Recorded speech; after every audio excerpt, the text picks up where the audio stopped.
निटूर येथे एक दिवसीय दुग्ध व्यवसाय प्रशिक्षण शिबिर संपन्न। शेती व्यवसायाला पूरक व्यवसाय म्हणून दुग्ध व्यवसाय हा उत्तम पर्याय मानला जातो। या दुग्ध व्यवसायाला चालना मिळावी आणि शेतकऱ्यांमध्ये दूध उत्पादनास प्रोत्साहन मिळावे यासाठी विदर्भ मराठवाडा दुग्ध विकास प्रकल्पांतर्गत निटूर येथे प्रगतशील शेतकरी तथा सेवानिवृत्त अभियंता श्री राजहंस सोमवंशी यांच्या दुग्ध व्यवसाय प्रकल्पात एक दिवसीय प्रशिक्षण शिबिर पार पडले। या प्रशिक्षणात तरुणांनी नोकरीच्या मागे न धावता शेतीला जोडधंदा म्हणून दुग्ध व्यवसाय करावा यासाठी विदर्भ मराठवाडा दुग्ध विकास प्रकल्पातर्फे तरुण शेतकऱ्यांना मार्गदर्शन करण्यात आले। यावेळी सहाय्यक आयुक्त पशुसंवर्धन व दुग्ध विकास विभागाचे डॉक्टर वसमतकर यांनी दूध उत्पादन वाढवणे, पशुधनांचे आजार, मुरघास, पशुधनांचे संवर्धन यावर त्यांनी पशुपालकांसोबत थेट चर्चा केली आणि मार्गदर्शन केले। शेतकरी समृद्ध होण्यासाठी पारंपरिक शेतीसोबत दुग्ध व्यवसाय हा पूरक व्यवसाय शेतकऱ्यांना समृद्ध बनवू शकतो असे मराठवाडा दूध डेअरीचे डॉक्टर रजाक यांनी सांगितले। जिल्हा प्रकल्प अधिकारी विदर्भ मराठवाडा दुग्ध विकास प्रकल्पाचे डॉक्टर विनोद दुधाळे यांनी दुग्ध व्यवसाय करताना पशुधनावर येणारे आजार आणि त्यावर उपाययोजना यावर मार्गदर्शन केलं। निटूर येथील दूध उत्पादक शुभम सोमवंशी हे उच्च शिक्षित असून सिव्हिल इंजिनिअरिंग सोडून त्यांनी दुग्ध व्यवसायात यशस्वी पदार्पण केले। आजच्या तरुण पिढीला शाश्वत शेतीसोबत जोडधंदा म्हणून दूध उत्पादन करून यशस्वी होता येते हे त्यांनी दाखवून दिले। प्रशिक्षण शिबिरात आलेल्या सर्व दूध उत्पादक शेतकऱ्यांना प्रमाणपत्राचे वाटप करण्यात आले। स्नेहभोजनानंतर कार्यक्रमाची सांगता झाली। यावेळी डॉक्टर डी.ए. सोनटक्के, डॉक्टर विनोद दुधाळे, संदीप क्षीरसागर, जगन्नाथ गव्हाणे, एकनाथ वताळे यांची प्रमुख उपस्थिती होती। परिसरातील दूध उत्पादक बालाजी लवे, गोविंद जाधव, साहेबराव भदरगे, आकाश भदरगे, उमेश भदरगे, संभाजी बंडगर, काशीनाथ बसवणे, गणेश सावंत, सोमनाथ बुडगे, गोविंद सावळसुरे, सचिन चिरके, शिवराज स्वामी, शेख रहीम शेतकरी उपस्थित होते। या प्रशिक्षण शिबिराच्या निमित्ताने इशारा न्यूजने केलेली बातचीत। विदर्भ मराठवाडा दुग्ध विकास प्रकल्पांतर्गत आज आपण आहोत निलंगा तालुक्यातील निटूर येथे। निटूर येथील दूध उत्पादक प्रगतीशील शेतकरी श्री राजहंस सोमवंशी यांच्या या दूध प्रकल्पावर येथे आज दुग्ध विकास प्रकल्पांतर्गत एक दिवसीय प्रशिक्षण शिबिर पार पडलं। या प्रशिक्षण शिबिरामध्ये तालुक्यातील आणि मराठवाडा डेअरीचे बरेच अधिकारी उपस्थित आहेत आणि त्यांनी शेतकऱ्यांना दूध उत्पादनासाठी बरंच असं सखोल मार्गदर्शन केलेलं आहे। त्याच्या समस्या, त्यातील येणाऱ्या अडचणी आणि त्या अडचणीवर कशी मात करायची याबद्दलही सखोल मार्गदर्शन या शिबिरामध्ये प्रत्यक्ष पाहून त्यांनी डेमो इथं घेतलेला आहे की कशा पद्धतीने मुक्त गोठ्याचं हे करायचं, नियोजन करायचं, कमी खर्चामध्ये कसा गोठा तयार करायचा।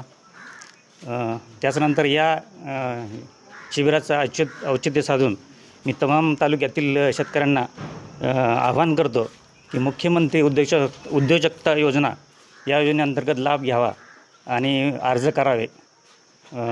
ठीक आहे, नमस्कार। या प्रशिक्षणामध्ये ज्या ठिकाणी आपण उपस्थित आहोत असे या निटूरचे सुपुत्र तथा माजी निवृत्त अभियंता आणि आता सध्या उत्कृष्ट शेतकरी असलेले आणि दुग्ध व्यवसायात निटूर गावातून अग्रेसर असलेले श्री राजहंस सोमवंशी यांच्याशी आपण प्रत्यक्ष बातचीत करणार आहोत। कसं वाटतंय सर, आज आपल्या गोठ्यावर प्रत्यक्ष एक दिवसीय प्रशिक्षण शिबिर घेतले, काय समस्या होत्या, काही आपल्या दुग्ध उत्पादनामध्ये समस्याचं निराकरण झालं का, आपण काय सांगाल?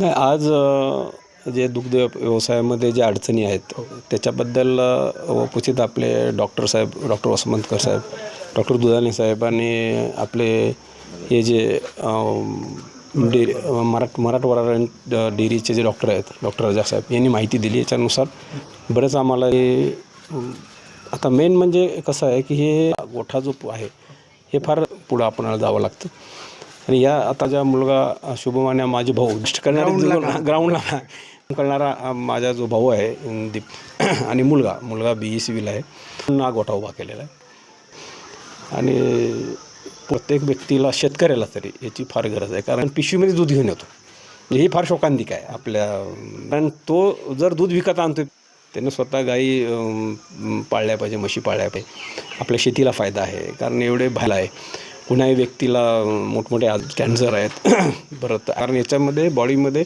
आपल्यामुळे हे सगळे आजाराने तोंड वर केले. हे विषारी पदार्थ कशामुळे तर वेगवेगळ्या फवारण्या केमिकलमधून गेलं. हे जर विकत आणायचं तर आपल्याला जनावर बैल डॉक्टर साहेब आम्ही बघायचो उन्हाळ्यामध्ये खत गोळा करायला.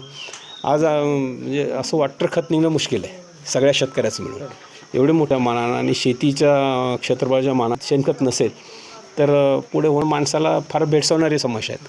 त्या सगळं जे सुशिक्षित आहेत त्यांना पूर्वीचा जो पिढी होती नव्हतं, पण आता आपल्याकडे शिक्षण काय न ठेवता आज आता आमचा मुलगा 20,000 रुपये शेणाचे उत्पन्नाला 40,000 रुपये परमन तो कमवतो. मग आज काहीच होऊ शकत नाही. शिवाय तुम्हाला लाईफ चांगलं भेटतं. ह्याच्यात करायसारखे भरपूर भरपूर ब्रँचेस आहेत. करणार झाला तर भरपूर उपयोग खात्याचा वेगळा बिझनेस आहे. दुधावरती बाकी ते करू शकतो. आणि पाहायचं असेल तर आपणाला शेणखत सेंद्रिय खताच्या काळात आम्ही बघतो बरेच लोक सकाळी 5ला उठतात फिरायला जातात. ती गरज काय, तुम्ही येऊन ऑटोमॅटिकली बाय डिफॉल्ट व्यायाम होतो. त्यापेक्षा शेतात येऊन तुम्ही गोठ्यात 2 तास काम करा ना, चांगलं आहे. आणि माझं तर असं म्हणणं आहे शेतकऱ्याला की ज्याच्याकडे 5 एकर 10 एकर जमीन आहे त्यांनी हे शेतीला पूरक व्यवसाय, दुग्ध व्यवसायामध्ये शेतीला पूरक वाढ होत असते. पण त्या शेतकऱ्यांचं या प्रशिक्षणात त्यांच्या शंकाचं निरसन झालं आहे का, हेही आपण शेतकरी आहेत त्यांनाही विचारू की निश्चितच. कारण या शुभम सोमवंशी जे आहे तिथले दुधाचं संकलन केंद्र चालू केल्यापासून आमच्या इथंच नाही, परंतु मदर डेअरीचं या ठिकाणी चांगल्या पद्धतीने मिळत आहेत. व आजच्याच मसमतकर सर डॉक्टर दुधाळे सरांनी या ठिकाणी 2 म्हशी आहेत त्या ठिकाणी मी आजच संकल्प केला की खूप चांगलं सखोल मार्गदर्शन ह्या टीमनं केलेलं